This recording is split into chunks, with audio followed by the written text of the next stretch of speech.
Good evening, and thank you for joining us for this, our fourth media mentoring project program for this fall.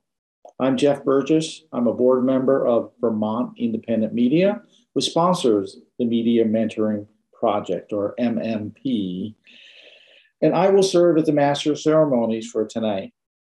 Now, the purpose of the Media Mentoring Project is to educate and activate media literacy in the Windham County area. We want to thank our supporters for this fall series of MMP programs, and that would be Brattleboro Savings and Loan and Brattleboro Community Television. We are currently working on a spring 2022 series for media mentoring, and stay tuned, you'll be hearing a lot about that soon. Now, tonight's program is called Finding Your Voice, Community-Based Media, or we've also been calling it Hyperlocal Media. And we will hear from Trowbridge of Brattleboro Community Television, or BCTV, and John Lightfoot of Brattleboro Community Radio, or WVEW, and Lucus Sillars of TheCommons newspaper. So the question is, what do BCTV and WVEW and TheCommons have in common? Well, they're each nonprofit media outlets. Now, while we're fortunate in this area to have these for-profit media outlets that provide meaningful content to the community, the question is, though, what is different about nonprofit media? So if ownership is not a person or a corporation, then it must be the community as a whole, the viewers, the listeners, the readers that essentially own this media. So then if that's the case, then what changes? Without economics in the formula, how does media content shaped or decided or activated in any different way? I have my ideas about this. And in fact, the title of this program, Finding Your Voice, Community-Based Media, gives you something of a hint. However, I'm eager to hear from our presenters tonight about what they have to say about this.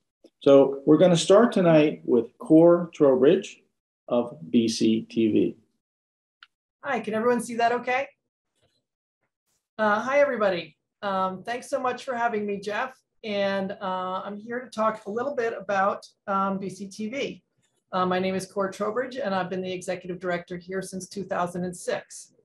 When Geoff asked me to talk about how does BCTV foster diversity and community, I thought, well, how does it not?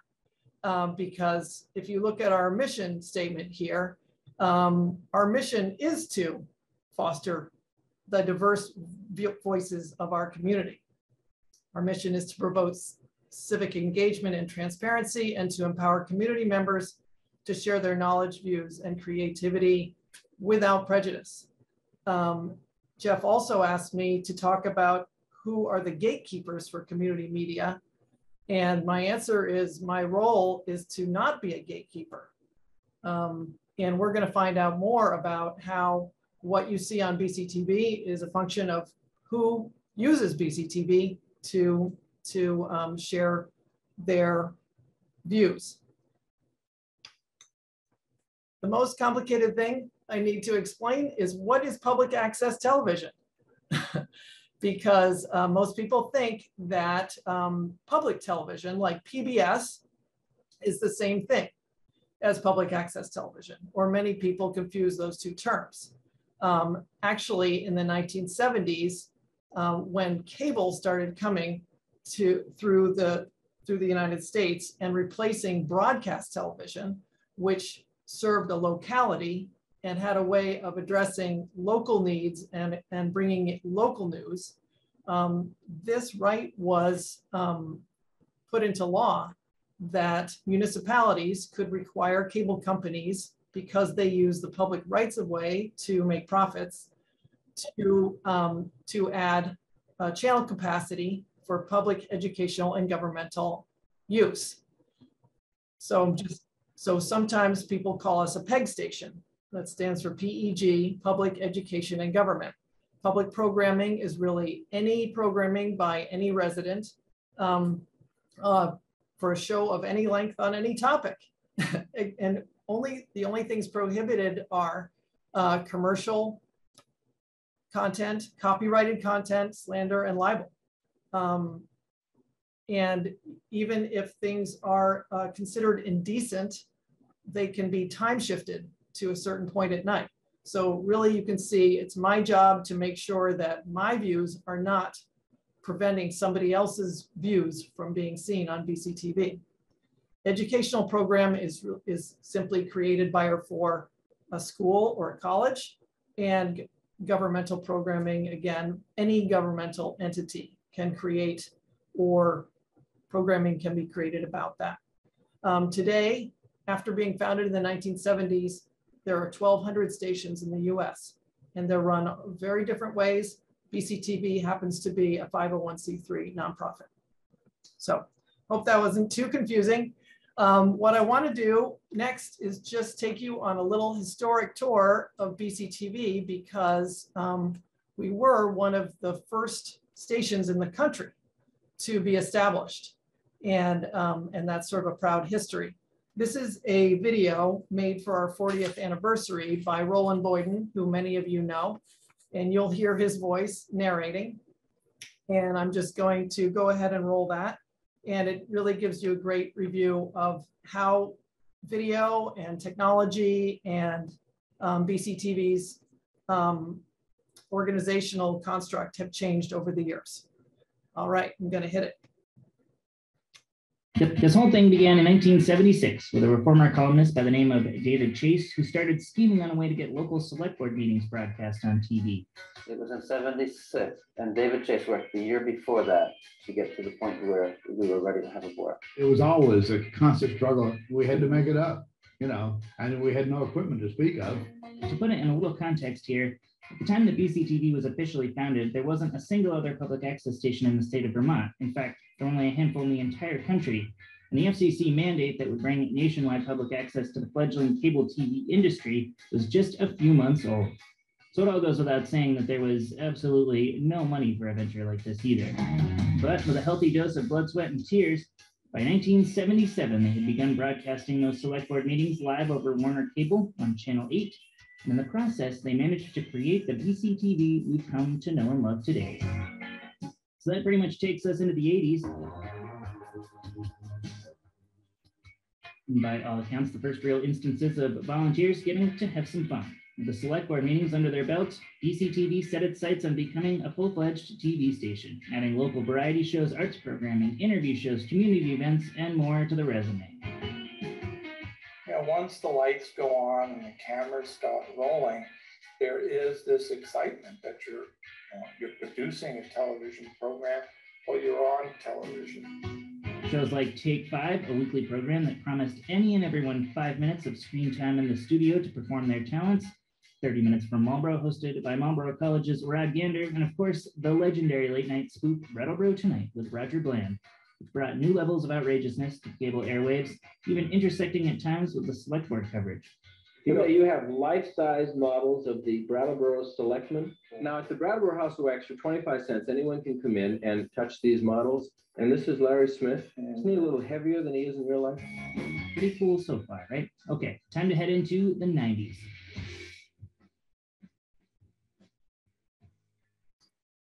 Now, the early 90s brought an abrupt end to that golden age of creativity when Warner Cable took over the station and pumped it full of recycled national material, shutting down any local content. But thankfully, by 1993, BCTV was back in action. We started officially as the first executive directors of the new iteration of BCTV, which has been non-existent for the last 2 or 3 years, is actually starting up again.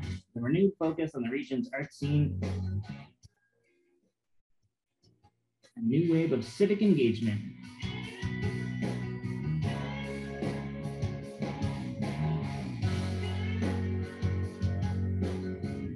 Giving rise to a generation of shows like Brattleboro Live, The New Show, and The Pulse of Brattleboro, an on-the-street interview program with then State Rep Darrell Pillsbury that would span 3 decades to come. On into the new millennium we go. The 2000s and the digital revolution gave rise to a new era of programming, as all digital media acquisition and nonlinear editing made creating shows worlds easier and cheaper, ushering in ever more local personalities and stories. The 2000s also saw the addition of a new channel for BCTV, Channel 10, allowing for twice the airtime. While Channel 8 remained the public channel, Channel 10 was given reign over government and educational programming. Shows like The Pulse were joined by the likes of Naked Brattleboro, as host Frederick Noyes took to the streets with his signature query, "What's your deal?" While the interview genre enjoyed a renaissance at the hands of folks like WTSA's Tim Johnson. All right, the 2010s are next. A decade with a decidedly uncatchy name, but plenty more goodness for BCTV nonetheless. A new contract with Southern Vermont Cable in 2011 meant that BCTV officially octupled its select board coverage, adding regular meetings from the towns of Vernon, Guilford, Dummerston, Putney, Newfane, Townsend, and Jamaica. Yes, I can say those all off the top of my head. 2012 brought with it a brand new HD studio for BCTV and the capability to create entirely new kinds of programming, including shows with guests Skyping in from anywhere in the world. Shows operated entirely by the on-screen talent without any crew in the booth at all. Heck, even shows with fiery explosions between segments instead of cross dissolves. And speaking of explosions, the explosion of mobile technologies in recent years has seen a new generation of content producers created seemingly overnight. Producers using the camera already in their pockets to document the community around them and share those videos on BCTV. 2010s also marked BCTV's foray into local news, a venture that helped solidify a new foothold in the community while strengthening ties to the region's other media outlets. So what's left? Well, if you'll grant me one last minute here, perhaps a look into the future is not a bad idea. What do the coming decades hold for BCTV? Well, of course, only time will tell, as they say, but if history can be trusted to repeat as it so often does, BCTV's future should be a bright one. If this look back over the years has any big takeaways, I believe it's this. The technology, the town, of course, the hairstyles may change along the way, but the things that motivate people to use BCTV remain the same. That drive to document the community around us, to tell its untold stories, to challenge the status quo, that's what's defined BCTV over the decades. Each era at BCTV has brought with it a new generation of passionate people who've given it their all to continue the traditions of creativity and ingenuity at the station. The question is, who will be that steps up next?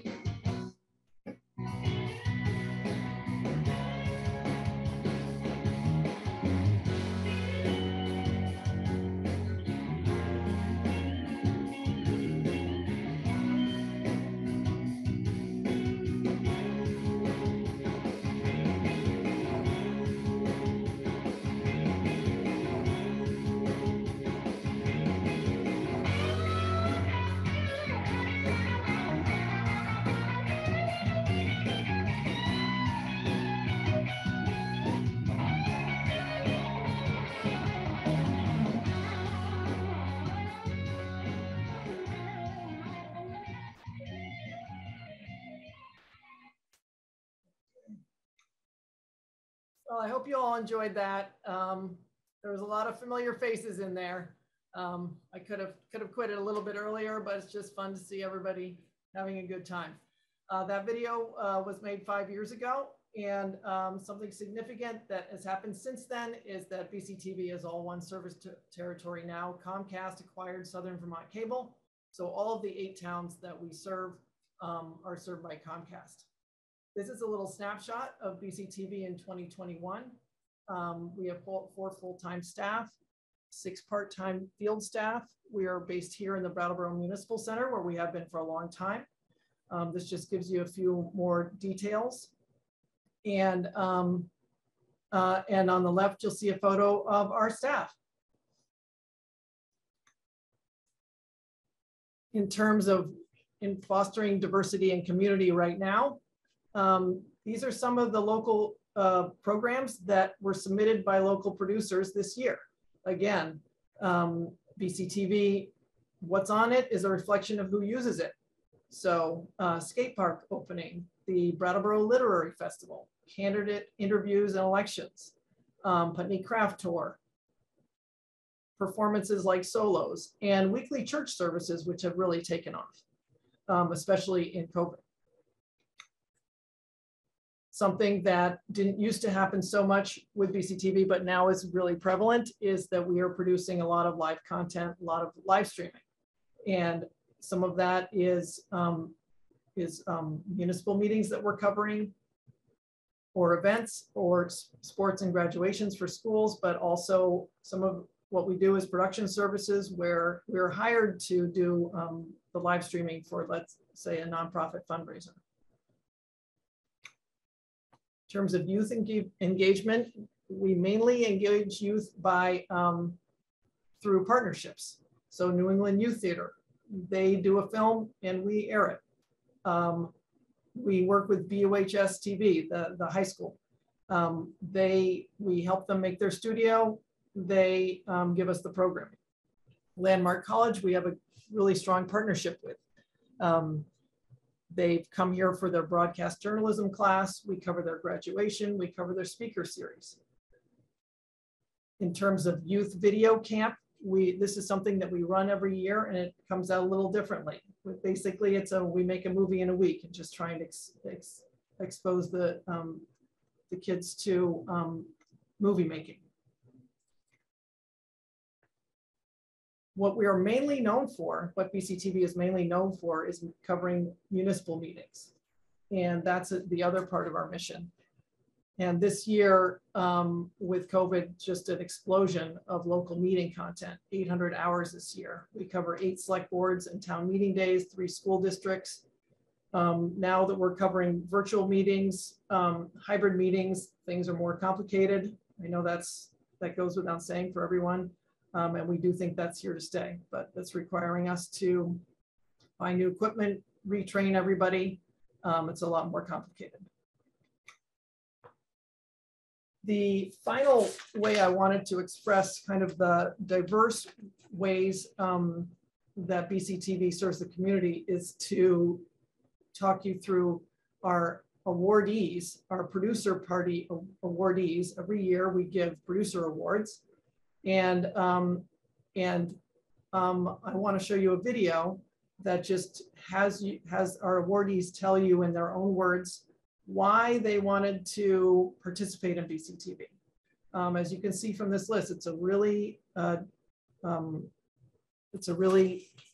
to stop using the word diverse, really different group of people, each one different from the other. And, but mainly what I try and do when we do these interviews with them is have them talk about why they want to have their shows on BCTV, or why they wanted to produce a show. Why did they do this work? I'm going to show you a little video and let them speak for themselves. Downtown was still here. We were all at home. We were all sort of isolated and very by ourselves. And it felt really important to continue bringing folks some connection and a sense that the downtown Brattleboro community was still here, still kind of holding down the fort, waiting for it to be safe for folks to come back out. So this effort really was to support both community members, downtown businesses, the artist community in Brattleboro, and I think that we achieved that. In 2020, with the pandemic, we started a series of virtual events in May, and we pretty quickly realized that there was a population out there that we hadn't been reaching at all. Was when the festival came, it just seemed like an obvious thing to go ahead and do this, produce the whole festival as a video. When you're running in 2 different tracks, you can't watch everything simultaneously. There's not a way to do that. So if people wanted to make a decision, then it's like, okay, we really have to have the videos available. The result of that was, of course, that people got to watch Paul Krugman and Zeke Emanuel and people like that on their own television screen, talking in a Brattleboro-based event.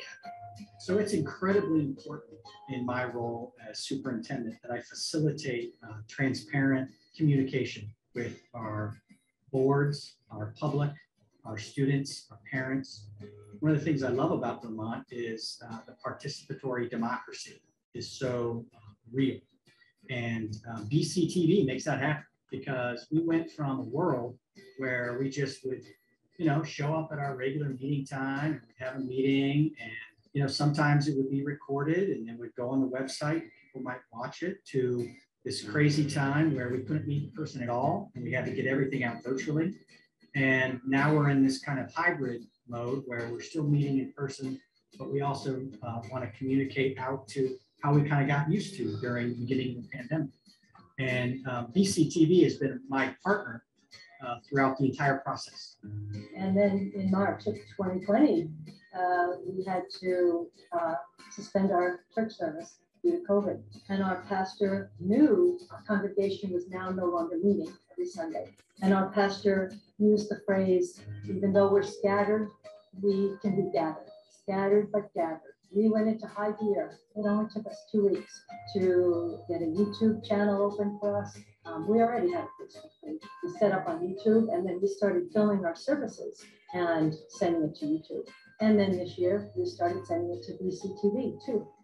In her 10 years of producing short films for airing here, she has felt welcomed and supported by staff who many times went well over and beyond to ensure her project's success. Her goal was simple: to reach viewers with intel necessary for making informed, creative choices about what is possible at the end of their lives. In a way, these films became the framework for cultural change that is spread throughout the entire Brattleboro community, resulting in the development of a conservation burial ground, a group of end-of-life explorers that meet regularly, and a concentration of informed professionals. This is the knock-on effect of creating video content that matters. But once COVID hits, there's no audience can come in, and you can't even rehearse really seriously in this situation. And I thought, quickly bounced it off my friend Bauman, the idea of what if you have a single person on stage doing a solo, videotape that solo, and then now you have two people at totally safe distance from each other, a director. That's it in a large theater, actually a small theater, but as the spaces go, a large open space. And that then makes it possible to do something creative.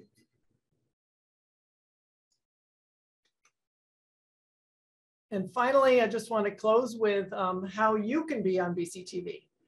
So you've seen in all the videos that I've talked about and learning about our policies that really anyone can do this. We require a basic annual membership. We can train you on camera editing and the use of the studio. You can check out gear, just like a lending library for video production equipment. You can submit your shows online that you make yourselves. Your shows will be aired on Comcast for at least 2 weeks and uploaded to our YouTube channel if they're not on your YouTube channel. So it's very simple to participate, and I hope that I've just shown you that public access television is all about the people who use it, and that it's my job to make sure that everybody can use it if they want to. Thank you. Thank you, Core. Wow, that was great. Very inspiring. Sign me up. Quick question. You mentioned about the gatekeeper. There was a question that came through. There is a board of directors, correct? Yes, there is a board of directors. Do they get involved with programming in any way, or is their job really to do what boards do at other nonprofits? That's correct. They really don't get involved in programming. Some of them are producers. Some of them come to the board because they are producers and have their own shows, but their job is board nonprofit governance. Got it. And there are bylaws and all of that cover bylaws, but they are the appeal. If a producer doesn't like a decision that I've made, they can appeal it to the board. So. Understood. Do you track how many people are, your viewership, anything like that? Or do you have any idea what your range is or reach? We are not allowed to get those numbers from Comcast. Oh. But we've been told in the past, it's about 8,000 subscribers, subscriber households. Got it. You know, that's a very old number, and Comcast has sort of moved much more into the territory than Southern Vermont Cable did, so it really could be off. We do have 4,000 YouTube subscribers. That's, you know, a good number. And so our YouTube channel is very active. We get thousands and thousands of views on that channel every month. That's great. Thanks for all that information. That's our better measure, the best that we have. All right. Well, clearly you're doing good work there. Thank you. I'm going to move on to Brattleboro Community Radio, and this is with John Lightfoot. John, you're the director there as well. Is that your title? So we're a nonprofit organization, and our wholly volunteer organization. So I'm the president of the board, but there's no money in community radio, certainly. I'll say that. It's all really a labor of love. Sure. So you have some slides or some other things you want to share? I do. Let me throw those up. So people don't join WVEW as a job. It's more like, as we talked earlier, an avocation. Exactly. I just want to can you guys see the slides? And hopefully without, hang on, back here, 1 second. Let's do this. Can everybody see the screen now? Okay, good. So as mentioned, I'm president of the board of directors. I've been on WVEW. I've had a show.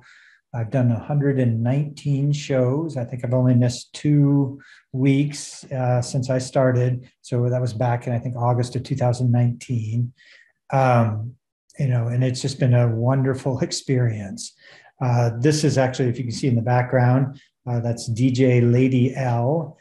This picture was actually in the Brattleboro Reformer recently because we celebrated on September 1st our 15th anniversary as a FCC licensed organization. I'll go into the history of that a little bit later, but that's our studio that you can see there in the back.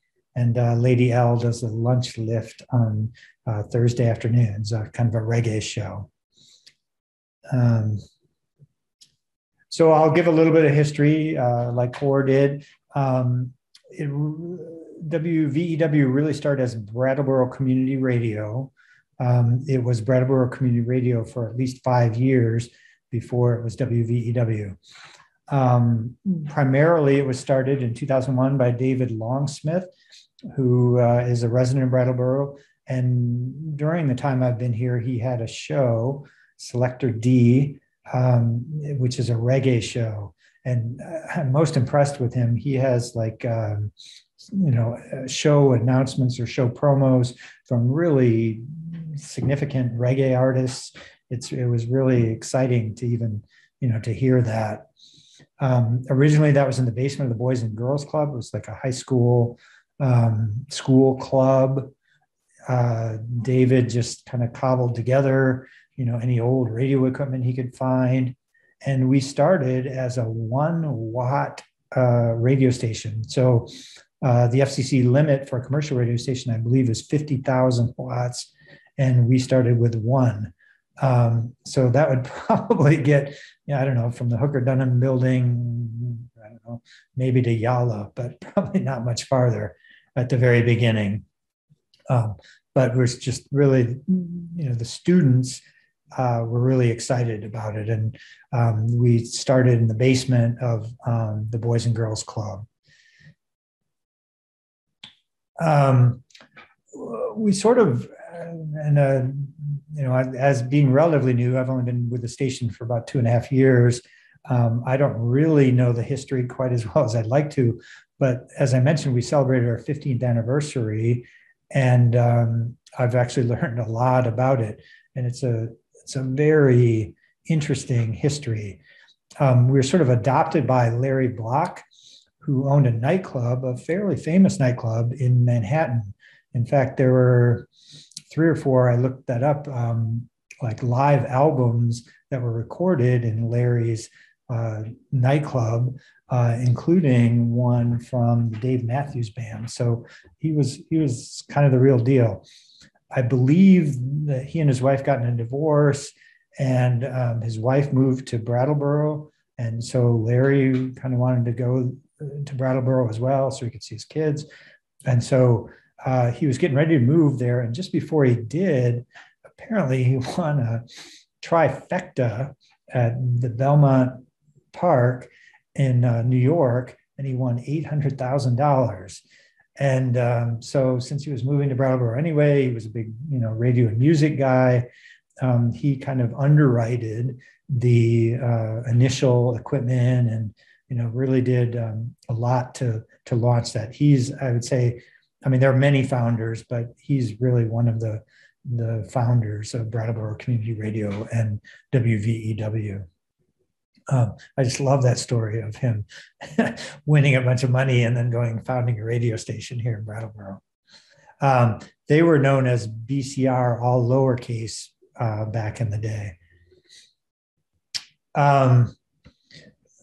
Brattleboro Community Radio attempted to get an FCC license, but there were really, at the time, no legal avenues available for a tiny radio station. It just, that didn't really exist in that time. But, talking about the community and the community involvement, the community was so interested in WVEW that they actually licensed WVEW. Now, of course, the town of Brattleboro doesn't have the right to license a radio station. Only the FCC can do that. But in what seems quintessential Brattleboro, the select board went ahead anyway and licensed us under the auspices of the town of Brattleboro. Over some amount of time, we got some complaints. Really, the thing that the FCC cares about in a lot of cases is if a legally licensed, radio station or TV station is causing interference with another legally licensed one. They generally have to be, separated by a certain distance. And so someone, I'm not sure who, but complained to the FCC about their signal being blocked by the powerful 1-watt signal coming out of Brattleboro Community Radio. Federal marshals actually came by to seize the equipment, and they were banging on the door of the radio station. And at the time that they came, to kind of shut BCR down, the Kindle School or Kindle Farm School, which has done a show for many years. It's a school, I think they're in Putney, they're somewhere north of town, I think. They had been doing a show, and so there's a teacher, Chris Houston or DJ Huey, who would take a group down of students down and then let them do a show. In fact, Kindle Farm Rocks, just in the last month, has sort of upped their show and are getting back into the studio. They've been closed during COVID, but they're back at it and going back, 20 or more years. While Chris, DJ Huey, and his student were in the studio broadcasting, the federal marshals came, knocked on the door. Basically, they refused to answer it. And eventually the FCC went away. Chris, told me the student turned to him and said, he's like, I hope you're okay with all this, going ons. And he's like, best day of school ever. It was like stiff arming the federal marshals from the studio. And I think at that time it was in the basement of where the Boys and Girls Club is now. But that was a very exciting start. The history, as I've learned, especially with this 15th anniversary, the history of BCTV is really crazy and wonderful in so many ways. So in the end, we did get shut down by the FCC. The equipment was confiscated. They hauled it all out of it. And then, in fact, there was a trial in federal court, I think in the Vermont federal court. Larry Block sort of took the stand. He very eloquently defended BCR. And basically his argument or conversation was that there was no legal pathway for them to actually get FCC licensing. You couldn't really start a radio station sort of with that level. There was no license available. I actually talked to sort of a long timer in Brattleboro, Spoon Agave, who you may know. He actually went down to court and sat in the studio or in the courtroom and just said that Larry was wonderful and really knocked it out of the park in terms of, trying to get us and, to defend at the time Brattleboro Community Radio from the FCC. Spoon, in his wonderful way, said, of course, the judge, didn't listen to that. Effectively, the station was shut down. But at about that time, and maybe a little bit before, the FCC came up with sort of an alternative pathway, which are called LPFM licenses. That's low power FM licenses. And so those are legitimate FCC licenses. They're limited to 100 watts in terms of radiated power. So effectively, the judge offered, or the FCC offered, this pathway where Brattleboro Community Radio could be legally licensed. And that really set off a scramble because they didn't have much time at all, just a couple of weeks. And so there's a huge scramble to basically try to put a radio station together in like 2 to 3 weeks in order to get in under the guide or the deadline so that they could continue broadcasting. So I guess I said some of the stuff, but I may have duplicated this. But anyway, on September 1, 2006, Brattleboro Community Radio was on the air as an LPFM. Give me 1 second. I'm just gonna, let's see if this works. I have the recording of the first show ever done on WVEW. So let me just see. Hopefully, this is not a test. Brattleboro Community Radio is on the air.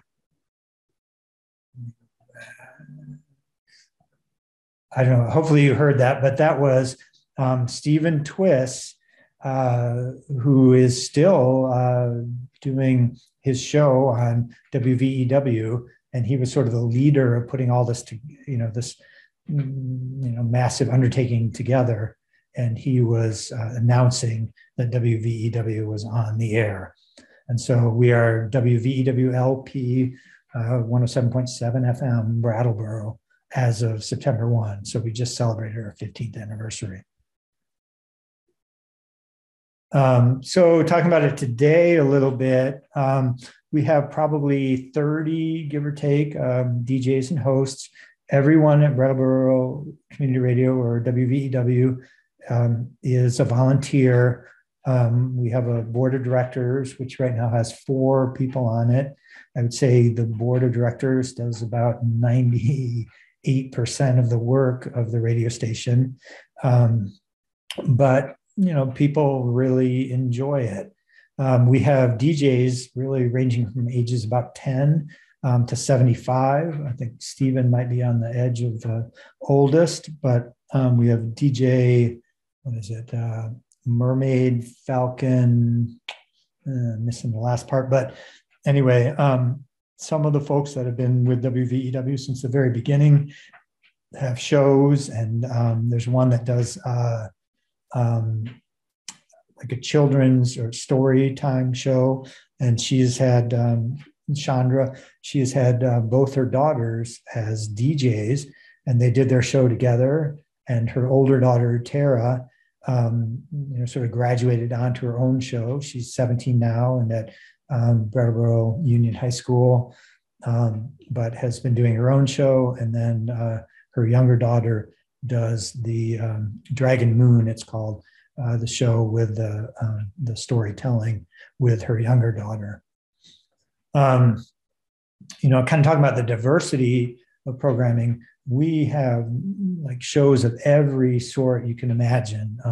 Eclectic, I say, the Eclectic Revolution, that's Tara's show, the daughter who started probably when she was 10. We have reggae shows, we have show tunes, big band, hip hop, jazz. We have a great show, Vidi's Bollywood Jukebox. Some of you may know Vidi.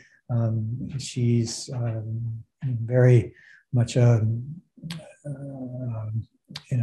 helps and is very engaged in Indian programming, and so she has a show that's very popular where she plays Bollywood show tunes for 2 hours. I think her show's Thursday afternoons. We just got a new show that's actually midnight to 2 a.m. on Saturday night, Sunday morning, which is sort of ambient or, not sure what the right word for it is, but, with a young DJ doing, ambient songs or, different, definitely kind of out of the mainstream songs that he does. We have a lot of talk shows. We have the Hank and Mike show, which is like two local guys just kind of, shooting the breeze, talking about sports or movies or what they did last week. That show is actually right after my show, so I listen to it most weeks. I have to say I was not impressed for quite a while, but the show has definitely grown on me. We have an art project. One of our former DJs and former member of the board, John Gittleson, is a professor at Keene State in, I think, graphic arts. And he put together a grant to do a sonic blanket project. And so they have a team that had a poet, a musician, and a bunch of other folks. And it actually, the sonic blanket was supposed to start today, but their thought is they wanted to sort of musically put Brattleboro to bed and to act like a blanket over the town. And so any day now, I'm sure it'll be advertised in the Commons, so keep an eye out for it. But every night for at least the next year at midnight, the sonic blanket will descend over Brattleboro and tuck us all in. I've not heard it. I don't know what that is going to be like, but I'm very excited about it. And Jonathan's just been great to work with. We do podcasts of a sense, right? We can't really do podcasts. We can't just play someone else's podcast unless we have sort of the copyright permission. But several of our shows, I mean, the difference between a radio show and a podcast is not that great, really, in a lot of different ways. So in fact, the Hank and Mike show, they post their shows after they've recorded it to Anchor, which is a podcast hosting infrastructure. And we had the Vermont Vermistry tour, which was a great show. It's actually on hiatus right now, but one of our DJs put together shows about Vermont and mysteries in Vermont, and then she'd sort of mix music in as well. So that was just a great show, and hopefully it'll return soon. We do community broadcasts. That's something that I've sort of pushed a little bit, I think, more, including the Brattleboro Representative Town Meeting. For the last 2 years, we've broadcast the town meeting over the airwaves. And we've actually got pretty good feedback from that. Folks appreciate that. And again, I kind of feel like that helps us build community within the Brattleboro community. And we do syndicated shows, Democracy Now!, This Way Out, Economic Update, just shows that are of interest to folks that live in Brattleboro. So just kind of talking about the community radio community has just been fantastic. There are, like I said, about 30 shows, maybe 40 people that are involved with WVEW. They're extremely supportive of other DJs. They're very helpful to each other. If somebody figures out, some technical issue or technical, thing that can help, they're very quick to share with it. They always listen to each other's shows. I often get, 2 or 3 texts during my shows, even Sunday at 8 o'clock in the morning, with some other DJ saying, "Oh, love that show, love that song," whatever it may be. It's a very, very encouraging community.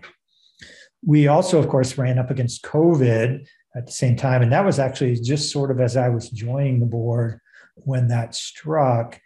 And one of the things, so I happen to be pretty good at IT. And so I was, sort of encouraged to help with the IT for WVEW. And literally a week before everything was shut down due to COVID, I had sort of worked with Comcast to upgrade our studio's internet access. And that actually turned out to be just a super lucky thing that happened, because we had to shut the studio down for several months, right? Nobody really knew what was happening, but we made an extremely easy and good transition to doing pre-recorded shows. So we have a automated DJ system called Megaseg, and it sort of plays just random songs when nobody's show is on, but it can also play pre-recorded shows. So we figured out a way to, to let people record their shows from home. And then, effectively we use Dropbox. It's actually Google Drive these days, but members can just drop their show into the Dropbox. And then when their show is scheduled to air, it'll just play automatically. We even figured out, without missing a week, in that 1 week between the time we sort of shut down the studio, we figured out a way to do live shows from home. In fact, right at this very moment, there's a live from home show going on WVEW. We had some members who were interested. They, looked up sort of the technology, figured out what they could do to do that. And we effectively figured out a way that we could broadcast our shows to an internet radio station, and then figured out a way to broadcast the internet radio station out to FM. And that's really been interesting too. I mean, there are many members now. We do let people back in the studio these days. There are many members who effectively don't really want to go back in the studio. They're happy enough to record their show from home, play it. One of our best shows, I think, Blue Monday, which is a blues show every Monday night. I don't expect that DJ, Louis X, to ever come back to the studio. He's happy to do his show from home. It takes no intervention by me or anyone else at the station. You just drop it off and away you go. Other people really enjoy doing their show in studio. And to me, that's actually a big part of it. The studio is kind of a neat place. It's like a, sort of tucked away. You feel very powerful. I always compare it to like a secret boys club, not meaning to insult anyone out there, but it's like a fun place to be. And, so it's just fun to do your show. You feel like you have power because you're broadcasting over the airwaves. You get to decide what other people hear. It's just, I don't know, it's a lot of fun, and people like to do that. So we did struggle for a while. We definitely lost some shows because people weren't really excited about, doing their show from home, or weren't, as technologically capable of being able to do their shows from home.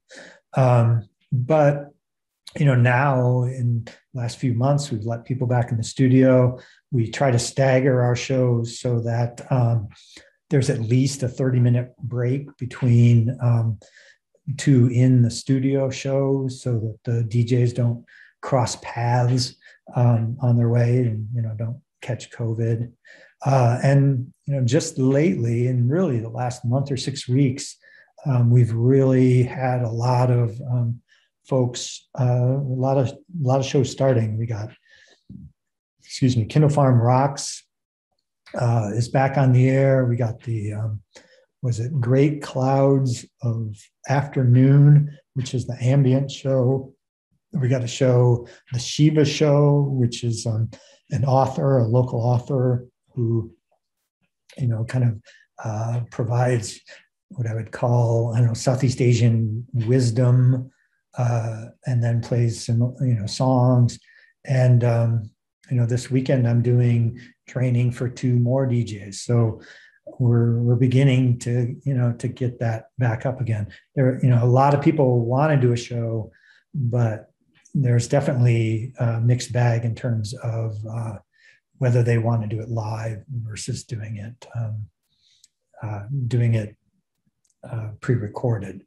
So, that's one. I mean, I do want to see more and more live shows. I do, the community radio community, as I mentioned, they would always go to each other's shows. We used to do on gallery walk night, we do the People's Playlist, where we'd have a couple of DJs on the street in front of the studio, taking requests from the people who walk by.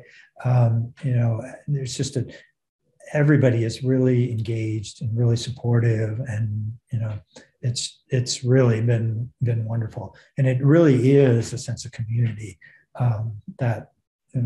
I don't know. I'm not sure why it attracts people in quite that way, but it's really been exciting. So, how do you do it? Just go for it is really my advice. Dive in. Folks who sign up and sort of take it seriously, from the time you sign up, you could have your own show within 2 weeks. I mean, we just have to do a little bit of training, get it going, make sure you think about it. Obviously some people are better prepared than others, but it doesn't take long. I had, that the Shiva show, Shiva didn't really want to get going like the week after we did the training. And I'm like, what are you waiting for? And that's where another line I often use is, there's no reason to be nervous. There's only going to be 20 people listening to you, and you probably know 15 of them or whatever. So, it's hard for us to tell how many people are listening. In particular, we really don't have a good handle on folks over the airwaves, how many are actually listening to us.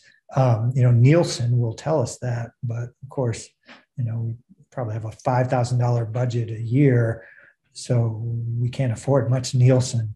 But we do know from our streaming, and so maybe that's probably a little under counting, but there might be 50 or 60 people watching or listening to our shows. If you go to our website, sign up, become a member, we'll get you on the air as soon as can be. So it's been just a wonderful experience for me. I can't say enough about it. When I was a freshman in college, I went to our local college radio station and said, hey, I want to be a DJ. And they basically said, well, if you, sweep and mop the studio and whatever, probably by the time you're a senior, you can have you can be on the air. I'm like, what? Who wants to do that?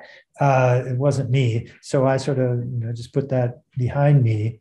But, now 30 years later, here I am with a show every week and, helping to run the radio station. It's just, I can't speak highly enough about it. So I think that's all I have. All right.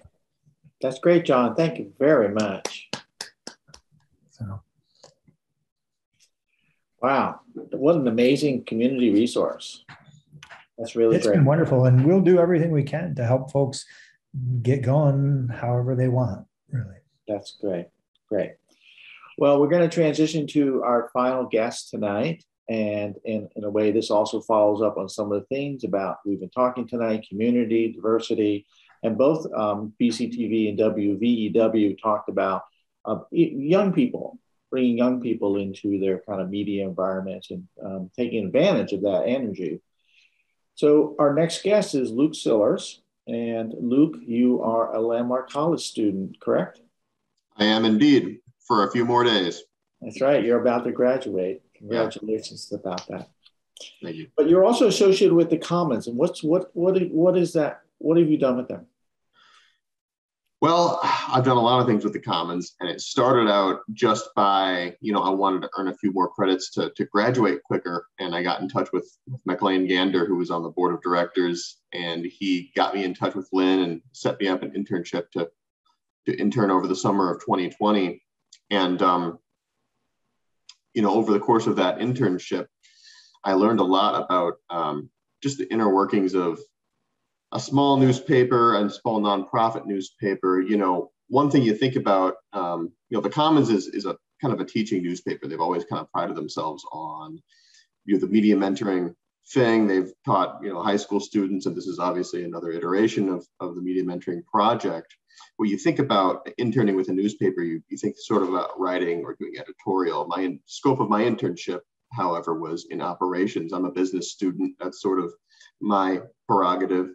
And but it's the thing about newspapers is they're very complex, and there's a lot of different moving parts. And so the way that VIM has opened up TheCommons to colleges for students to get experience working with the publication for all different sides, not just editorial, is really incredible. So I wound up doing operations work for the whole summer of 2020.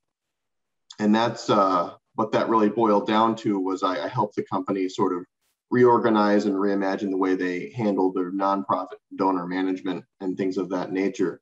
And that's sort of where I discovered that the magic of putting in work for a nonprofit publication, because I've spent my whole career in the publication industry. However, up to that point, I had been in for-profit newspapers. And in hindsight, one thing I noticed was that working with a for-profit newspaper, your relationship with your readership is very transactional in nature, in that you have a lot of people care about the publication, but at the end of the day, you're producing something they're just paying for. You're producing a product. When I came over to TheCommons, there was this sort of paradigm shift where nobody needed to pay a dime for what we were doing, but they chose to because they have how much they believed in what we were doing. And that added a whole new layer of meaning to everything that I did and everything we were doing together. And that makes for very highly engaged readership, and it's very powerful. And it's very rewarding to continue working with TheCommons. And so at the end of that summer, I was invited to join the board of directors, and I've since been doing all kinds of pinch hitting in all different areas of the paper. Yeah. When you were talking about the relationship between the newspaper and its audience, its readers, it sounds similar to what I heard from WVEW and BCTV. This kind of, it draws, it pulls, it is the community, whatever people can put into it. Now, I imagine internships seem on the surface are a win-win. It's good for the student, good for the organization, but I guess there's may also be some challenges, finding fit, finding your place. What would you describe as any particular challenges that you remember? Yeah, so, one thing as a college student you might be used to is a teacher telling you everything you're going to be doing and telling you precisely what to do and how to do it pretty much.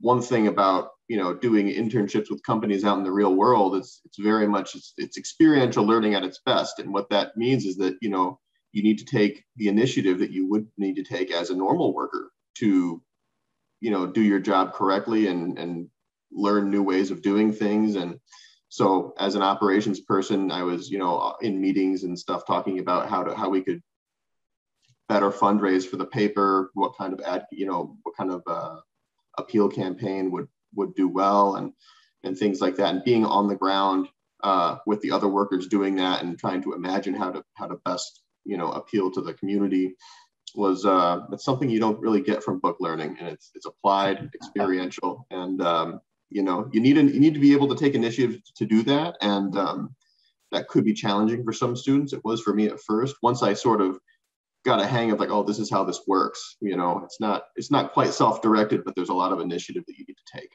So that was a little bit new for me, but I fell in love with it real quick. That's great. It's like what John said, dive right in. Yeah. Wow.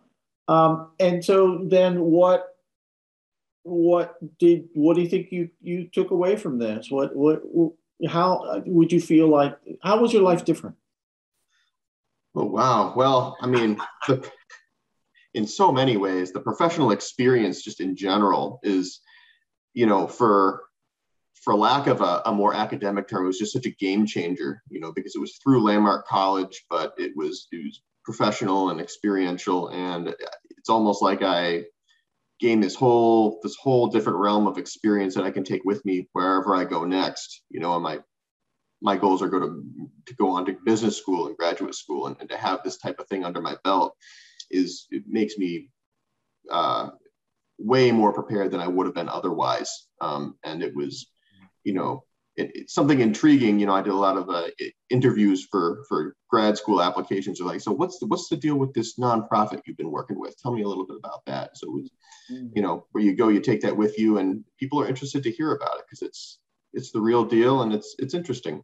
Yeah, I'm reminded that also, again, kind of go back to the theme that when WVEW, BCTV, they involve young people, that must be so empowering to them.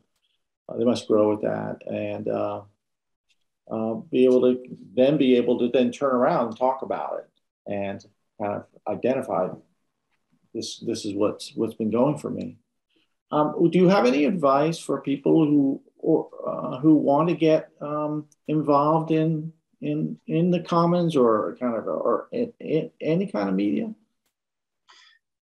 I would say just seek out internships. You know, obviously studying it in the classroom is very important. You're going to want to do that if you want to get into media. But figuring out a way to work with, you know, a publication or a radio show or a TV station, you know, outside of your, you know, or in collaboration with your institution is a great way to get your feet on the ground and hit the ground running, and just get the experience that you need to get a leg up in the next, you know, in being a professional in those fields.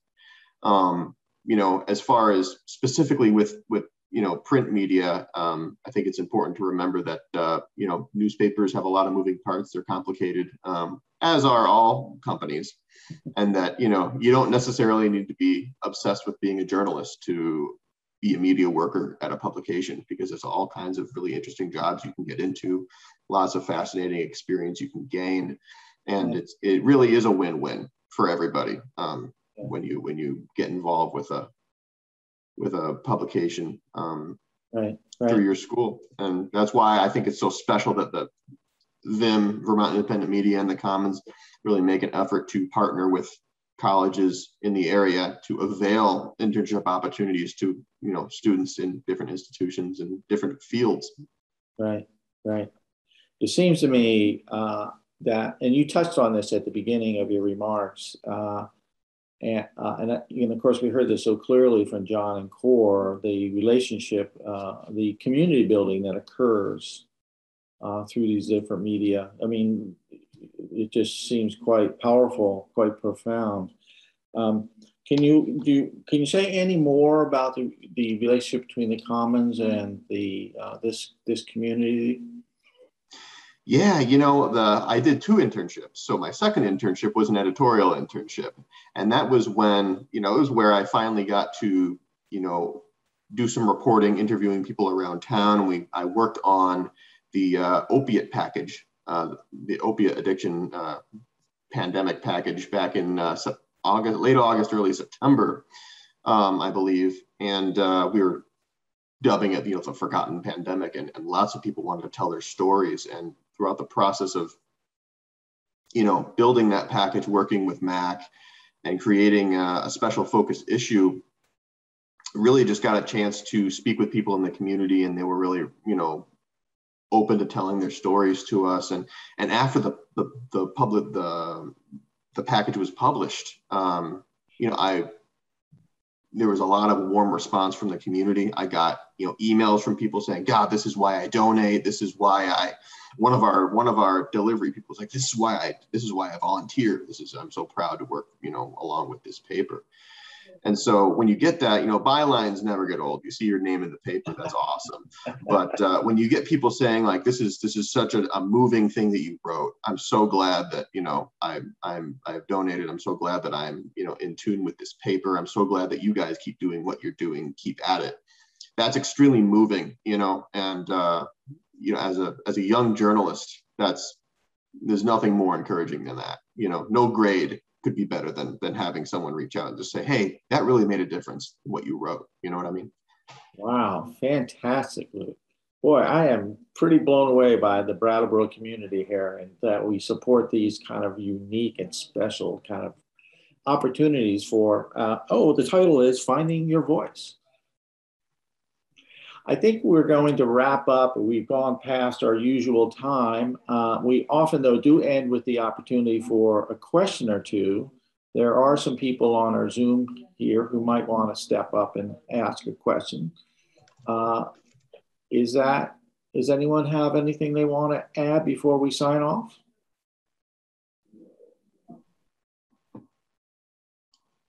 Anybody from the audience?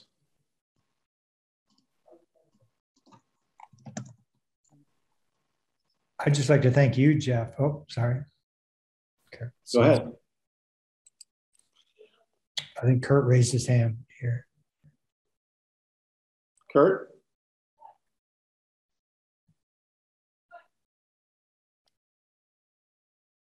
Kurt, I think you're on mute, perhaps.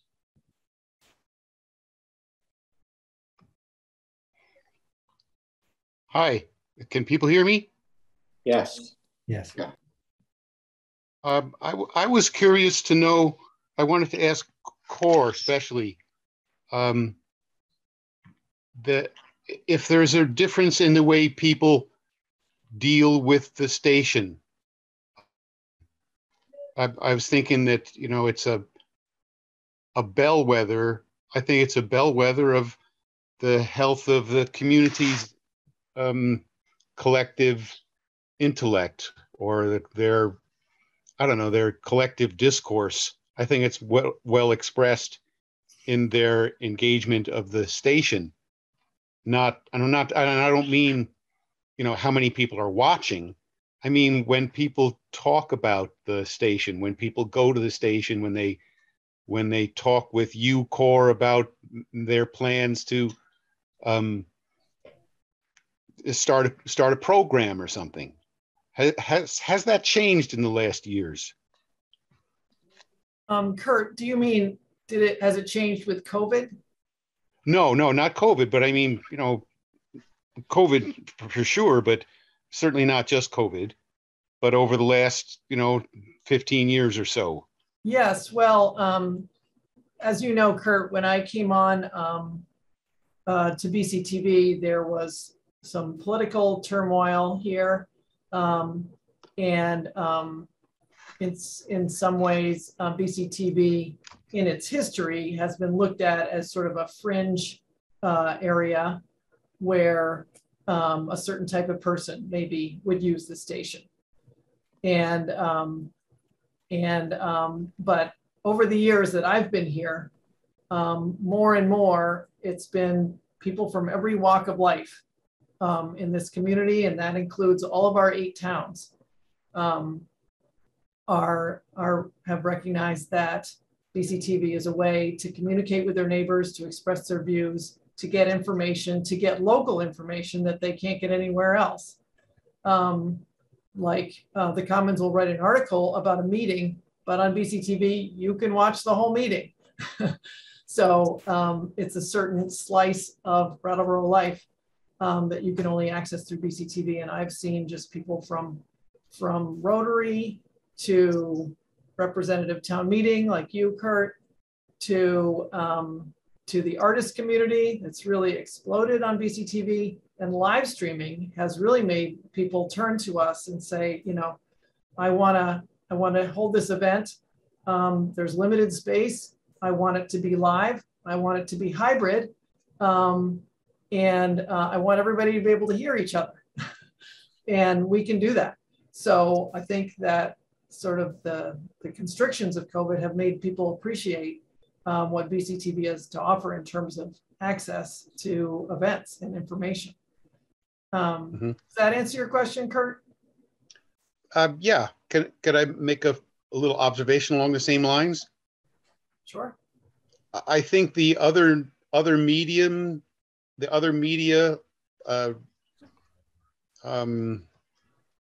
radio station, the internet, especially things like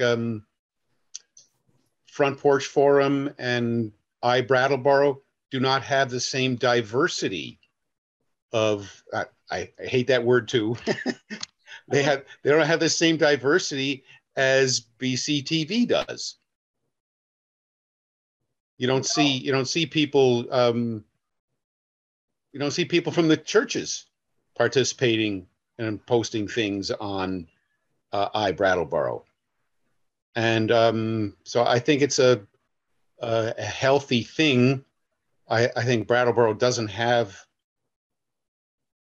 a diversity of thought. I mean, we like to talk about diversity, but we don't allow for a real diversity. We don't allow for, Republicans or, churchgoers to get the same acceptance in the general community as, liberal people. And, I personally am beyond liberal. I'm, liberal radical, but I don't find myself comfortable with the exclusions that happen to more conservative people. So it's a celebration to me of the diversity and the tolerance in the community. And it's just kind of funny that it happens on TV more than any other medium. Well, I think one of the things we've talked about tonight is how each of these mediums, because they're community-based and they're not privately owned, and there is no editorial for WVEW and BCTV. There is no editorial oversight. That each of these are a reflection of the people who use it. So anyone with any political view or any kind can make use of them, and same for Brattleboro. It's maybe, to turn that question on its head, is more like, why do people not use one medium or the other? Or why do they use one medium or the other? Yeah. Yeah, I mean, I agree with that completely. So we sort of run into issues. Potentially, we get complaints about certain shows, but I'm very much defend their rights to do those shows, right? Particularly in the COVID times, we have folks who often bring up anti-vax points of view, and while I don't personally agree with that, I definitely will defend, their right to say that. And, the FCC is very First Amendment positive. So even if I wanted to, it would not be a good idea for the radio station to do that. But I absolutely believe everybody has the right to get their message out. I mean, I don't always agree with it, but, in Brattleboro, and I mean, I would say for as, liberal democratic as Brattleboro is, I think WVEW is much more balanced in its, in the DJs that go there. And maybe that's because some folks feel like, their point of view is underrepresented. And so they're more anxious to get on the air or, to do a show. But I just think, it's a little bit of a struggle, but I do think that, we want to get as diverse an opinion and speak to as many people as we can. That's great. I think, 8:45. Yeah, I think we want to call it a night. Do any of our presenters have anything they want to say on their way out of here? Really appreciate the opportunity to talk about this subject. Thank you, Geoff, for hosting. And John, I really love that story about Larry Block. I remember him well. I do too. It's great to remember that history. And Luke, it's really also been a real privilege to hear you talk about your work at the Commons and how great an opportunity it is to do an internship. We had our producer of the year 2 years ago, or in 2019, was a Landmark College student who produced a show in the Landmark radio station about gaming, basically, and he filmed it and then edited it and put it up on BCTV and up on YouTube. And anyway, so it is very powerful. So and something we like to encourage all the time is to make the most of your media. You know, if you've got a radio show, put a camera in the room. If you're putting it up on YouTube, send the link out on Front Porch Forum, on iBrattleboro. You know, there's all these ways to, you know, if you create one thing, you can disseminate it so many different ways. And like the story about the Trinity Lutheran Church this year was a story about her saying, you know, we figured out how to put it on Facebook, then we figured out how to put it on YouTube, then we put it on BCTV. You know, we're trying all avenues to reach all types of people because different types of people consume different types of media.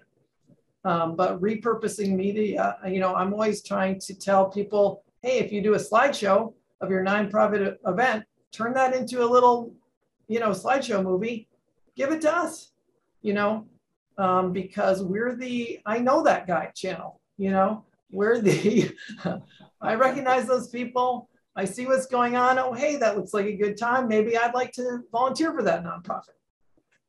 So John, I would encourage your DJs to put a camera in WVEW. I mean, I know there's problems with music copyright, but if it's talking, we can air it. And great way to, you know, spread the word. Yeah, I just want to thank you again, Geoff, as well. This was really a good experience.